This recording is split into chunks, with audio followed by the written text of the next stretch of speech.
Hi all, I have quite a remarkable chess game to show you today. This is from Stoofvlees, one of the newest neural network style chess engines on the block. So Stoofvlees was playing white against Ethereal. This is in TCEC Season 16, League 1, Round 13. The time control is 45 minutes with a 5-second increment. Just a little bit of background. Stoofvlees is an experimental engine by Giancarlo Pasquetto. The evaluation function consists of a set of feature recognizers coupled to a neural network, which was trained with an oracle, in inverted commas. That is, the evaluation was entirely learned from watching Grandmaster games. The results were incorporated into Deep Zeng. Stoofvlees played the ICT 2007 operated by Elk van Viebrugge along with his relative Deep Zeng. Okay, so let's have a look at this game. So D4 from Stoofvlees. We have Ethereal playing knight f6. C4, e6, knight c3. We have the Nimza engine. Now the Simish variation, so prompting a bishop exchange immediately. The Rubinstein is e3. So the Simish forcing matters. Bishop takes c3, check, b takes c5. So Nimzovichian, restrain, blockade, and destroy what could possibly go wrong. Trying to restrain the c4 pawn and this doubled pawn complex in general. This is a Nimzovichian recipe. e3, black castles. This is the end of the book. Stoofvlees plays bishop d3. We have d6, e4. Now knight c6 is played. In this position, e5 has also been seen before, trying to keep this bishop kind of locked in its own pawn structure. So for example, this position, white's thought to have a small edge though. So knight c6, knight e2, which means that the f pawn can still go to f4, which means maybe e5 later if this bishop wants to be opened up. b6. So now we have black castling. Instead of b6, by the way, h6 was seen in a game of Murray Chandler against Kojda in Bucharest 1980, and that was a very, very exciting game indeed, which ended in a win for Chandler. So b6, castles h6. Okay, so is this a potential target pawn? We see f4, bishop a6, and it looks as though c4 is going to fall now. This has to be treated as a kind of gambit. And I was kind of aware of this as well in my own blitz games. I've often treated this pawn as basically you're getting a gambit. You're getting the bishop pair basically out of this opening, especially the dark square bishop is to be celebrated without a counterpart. But this kind of knowledge, you get, but can it really be encapsulated into Stoofvlees that to make sure this bishop's celebrated and just use this as a gambit? Well, we see actually very aggressive rook f3. We have now in the Chandler game actually it transposes from this position with e5, and Murray Chandler played f5, and that was really an aggressive game. I'll just quickly show you what happened in that for a moment, where Murray Chandler actually did a move which a little bit controversial. Rook takes e6, thinking to win the queen, and black should have actually taken on e6, offering the queen for multiple pieces, and actually black's fine there, but in fact black didn't do that and crumbled after queen d8. We had actually, especially from the perspective of this game, an interesting move. Maybe bishop takes h6. That ripped to shreds black's king side because this happened and white went on to win there. But it was a very dangerous piece sack. You can see that sometimes this bishop really tears to shreds the opponent's king. If g takes, check, and this is really nasty after queen g4 threatening queen e6. It's very difficult for black to defend this position. So anyway, the Chandler game was very, very exciting. But we have here rook f3 being Stoofvlees' choice, not e5. Rook c8, rook h3, and this is a little bit, you might think, a little bit mysterious at the moment. The rook looking at h6. So c takes, knight a5, and all is revealed. A common square of bishop and rook on h6. Okay, treating the c4 pawn, yes, as a gambit, and yes, trying to use the bishop to tear to shreds the opponent's king side. So here, e5, by the way, wouldn't have been perhaps that great after knight e8. This position, the attack is kind of extinguished mostly. It's an even position. So the way to play the attack, f5 instead of e5, seems interesting. Bishop takes c4, and now guess what white plays? If I give you 5 seconds. Okay, yes, the bishop sack.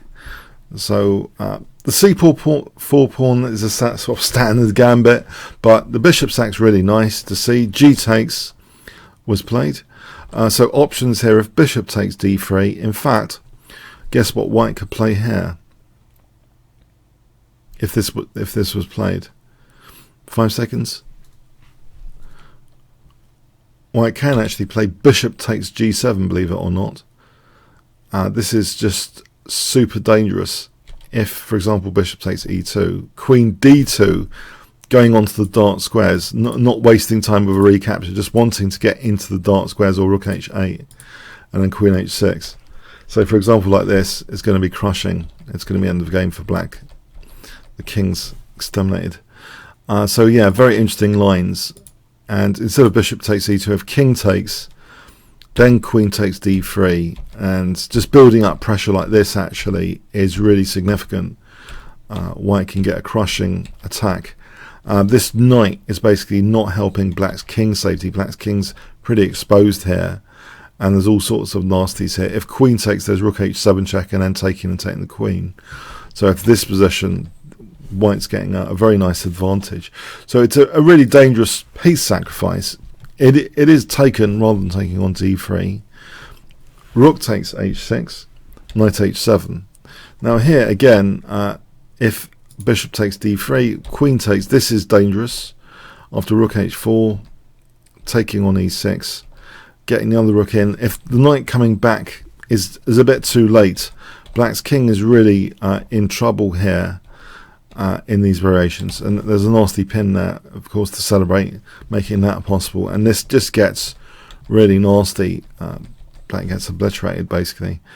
So here, instead of bishop takes d3, if knight g4, then rook h3, and if bishop takes, this position after rook f1, this is really dangerous for black. The g pawn, the g knight is just going to be taken with advantage there. So black tries knight h7, and we have h4. So this is the most precise way, because black actually might be threatening queen g5. It rules out queen g5.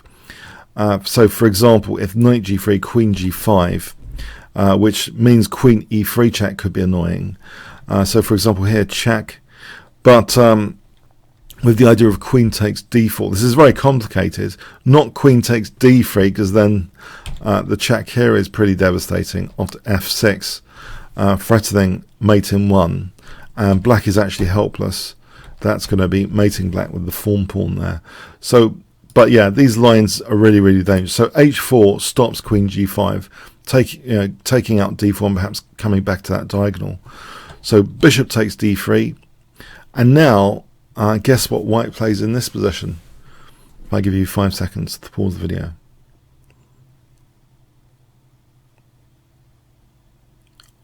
Okay, make way, Mikhail Tal. White decides to be 2 pieces down with knight g3, not bothering with the recapture.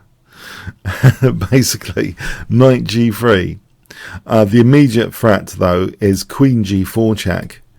And if the king moves, then f6 is a key move, threatening mate. And if rook g8, then with the fawn pawn there, then there's rook takes for queen h5. So that's the basic mechanism. Actually, queen g4 is a pretty deadly threat.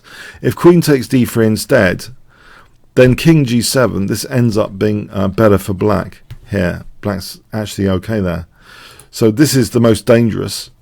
Black tries f6. Okay, so this rules out white playing f6, literally. If king h8 as an alternative, queen h5, this position with check, and then we transpose into that killer idea with f6 here. So that's a real killer idea and mechanism if white gets in f6.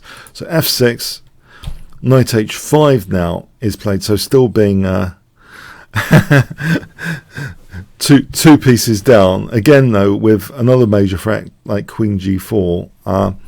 So rook c7 was played here. If bishop takes e4 as an example, check. Now knight g5 you might think, but knight takes f6. This is really quite nice for white indeed. It's mating. So there's all sorts of nasty stuff there. And if king f7, that's crushing as well. So black tries rook c7. So Ethereal was a Premier League TCEC engine in the past seasons. So it believes that this is like the best defensive move here. Queen takes d3. So black is still a piece up at this point.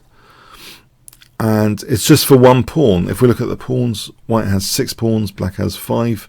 This knight's a bit offside. What could possibly go wrong for black here? e5, we have d5, and in fact, this is a very interesting clamp position with this square. Could e6 be used for white? If white got an octopus knight, what would be the point of octopus knight as well? There's a lot of questions raised actually by this game, because an octopus knight, a phrase coined from Raymond Keane in Bats with Chess Openings regarding a Kasparov-Karpov game, or rather Karpov versus Kasparov. Black got an octopus knight, and it sort of paralysed the opponent's position. So in general, is it worth sacrificing a whole piece for an octopus knight? Does it mean you can work on both sides of the board? Does it mean black's going to be under relentless pressure and eventually cracks? Well, let's see. And in fact, how at this point does white even get an octopus knight on e6? So let's see how the game unfolds. Rook f7. We have rook f1, king f8, and now rook g6.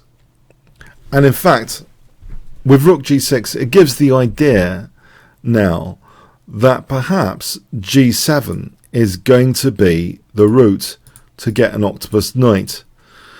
And the king actually flees g7 here. You might think, well, hold on. Why allow knight g7 at all? Why? Interesting variations here. If knight b7, queen e3, for example, and then knight g7 there, it's just getting too dangerous with queen h6. Check. So yeah, once the knight can forcibly get to e6 to be an octopus knight. And then the thing is here, g4, and it's not entirely what you might think that g5 is suddenly a break. It's not in its own right.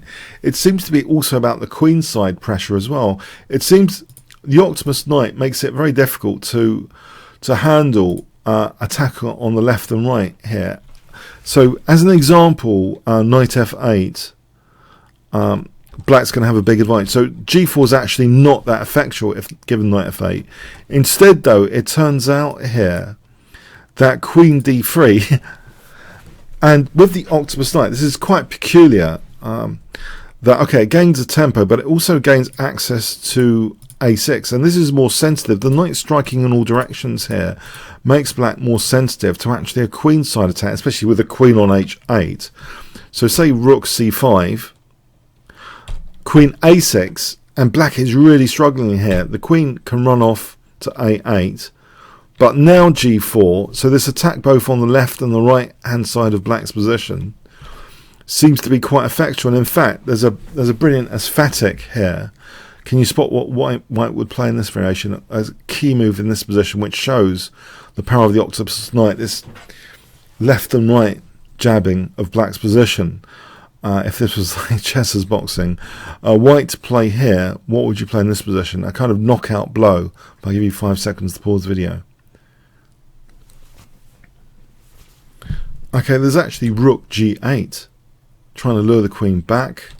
Say this, then this is just devastating, winning the queen. But what does actually black do here after rook g8? If rook c8, then taking, and now queen takes a7 is actually simple and strong, just snapping off black's queen side, and still with the g5 break lurking. All endings now, actually, even if g4's lost, are actually better for white. believe it or not. This still with the Octopus Knight in the end, and that's going to be better for white. Whatever black does here after Queen C6, if Knight C5, this is better for white after Knight takes. This is just, because of the key move Rook D1 for Rook D7. That Knight on H7 is also a target, so there's no time to take on G4, it seems. White here is getting a big advantage deep in the endgame. So the Octopus Knight, visually, it seems in these variations, really puts pressure on both sides of the board, basically. So we have King E7, Knight G7. So this is the main line of the game now. So Knight E6, the Octopus Knight installed.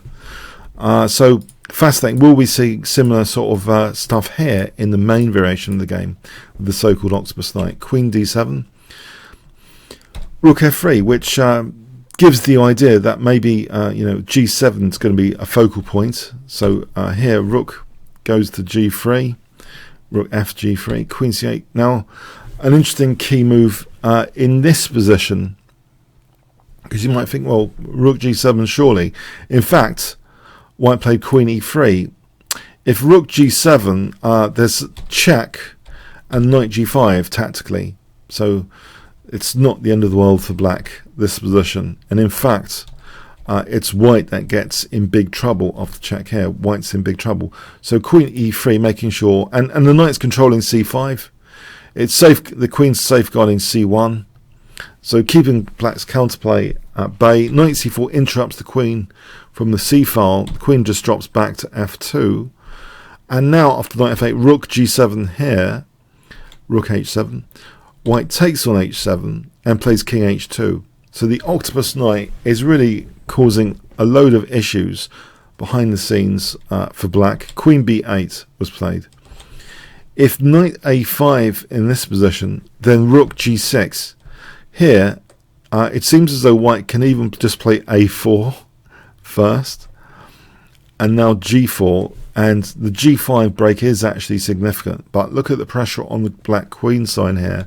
If B5, Queen A7 check, and Queen takes A6 is great. Black's not doing anything with that Octopus Knight. G5 can even wait another day.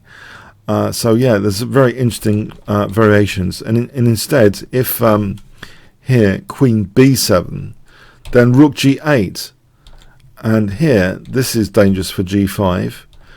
This becomes really dangerous. White's just winning there with a big advantage.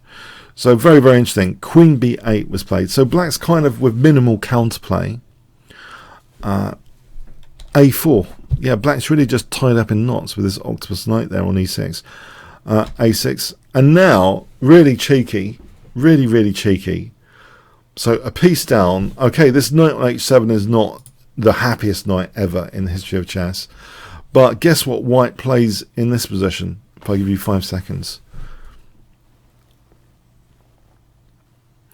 Okay, white plays A5. So striking at this diagonal to try and maybe liberate queen, to give Queen A7 when the queen's not watching A7.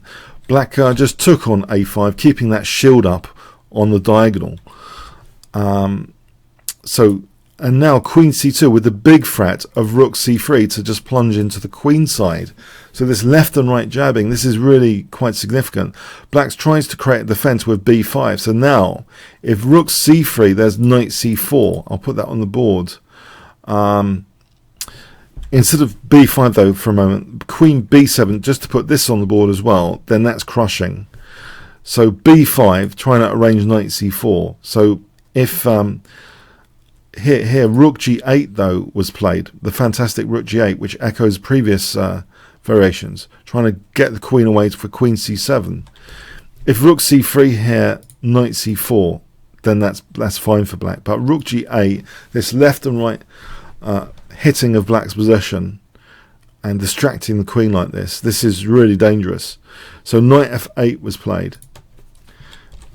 If Queen takes G8, then check, and then Queen D8 is checkmate. So it's pretty terminal there.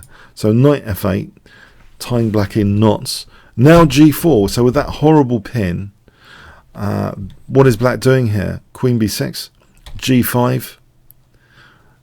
We have Knight C4, G6, and the pawns are getting really scarily good here. Knight takes e6, finally getting rid of the Octopus knight. But look at the damage to black's position now. After rook f8, we have check, and now queen e2 is played, eyeing potentially this diagonal. Even though this diagonal has been totally shut off, this diagonal potentially, once the rook and pawn moves, is going to be dangerous. So d5, we have rook d7. So the pawn is going to be moving with tempo.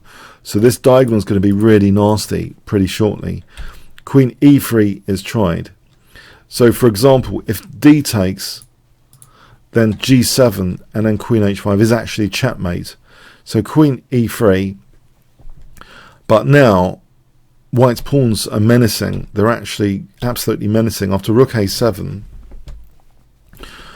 check, knight h6, we have e takes d5, absolutely menacing pawns. Now d6, this is actually transitioning into a totally won endgame. The threat is now rook a8, checkmate. The pawns are covering all the escape squares. So knight takes d6, but now guess what white plays? 5 seconds. Okay, g7. After rook g8, check. So white's the exchange up. It's absolutely crushing. Not just the exchange up, the pawn's queening. It's devastation, absolute devastation. So absolutely remarkable sci-fi chess game. The game ended here. It's just trivial now to just queen this pawn if the game continued. So sci-fi level chess here. It seems as though Stoofvlees somehow did understand definitely the gambit, definitely the idea of using the bishop without the counterpart to smash through on the king side, but then whole new concepts seem to be unveiled here about the Octopus knight, how it not only damaged black's counterplay, it meant play on both sides of the board. In the variations I explored, the way for white to get advantage is to play on both sides of the board, probe the queen side, probe the king side, and combined with the lurking threat of the g5 break. So the Octopus knight really does something special there in both the game and the variations. Remarkable. I thought this was a highly remarkable game. And yeah, unlike the Leela neural network project, it's not as if there's a big community behind Stoofvlees. So congratulations to the main programmer. I mean, what an achievement. So this experimental engine by Giancarlo Pasquetto, really, it does seem as though this could also, like Leela, create these new concepts which could impact, human over the board chess. Fascinating stuff. We're in a fascinating new era of neural network chess. And Stoofvlees is doing extremely well right now in the league. It's actually leading this qualification league at the moment. So there'll be 4 going into 2 which qualify. So I believe it will be in the top 4, and I think it will qualify. So it will be another fantastic neural network player in the eventual super final for TCEC, which is really brewing up with huge excitement now this season. Okay, hope you enjoyed this game. If you did, please check out that bit.ly link. So 2 capital Y, small v, small a, 5 capital M, capital B, like 5 megabyte at the end, or the link in the description. Hope you enjoyed it. Thanks very much.